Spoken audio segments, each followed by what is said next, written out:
ಈ ಶೆಟ್ಟಿನ ಶೆಟ್ಟಿಗೆಂಬ ಬರಿದ ಹಣೆ ಬರಹವನ್ನೇ ಅಳುಕಿಸಿ ತನ್ನ ಮನಸ್ಸಿಗೆ ಬಂದಂತೆ ಬರೆದುಕೊಳ್ತಾಳೆ ಈ ತಾಂತ್ರಿಕ ಯುಗದಲ್ಲಿ ಮನುಷ್ಯ ಬಡತನದಲ್ಲಿ ಹುಟ್ಟಿದ್ದು ತಪ್ಪು, ಬಡತನದಲ್ಲಿ ಬಾಳುವುದು ತಪ್ಪು. ಕೈ ಕಟ್ಟಿ ಕುಳಿತುಕೊಂಡ್ರೆ ಸಿರಿತನ ಬರೋದಿಲ್ಲ.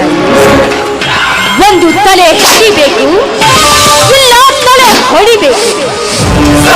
ಸಿರಿತನ, ಬಡತನ, ಮೇಲು ಕೀಳು, ಜಾತಿ, ಮತ ಹೇಗಿರುತ್ತೆ ಅಂತ ಅನುಭವಿಸಿ ಬಂದವಳು ನಾನು.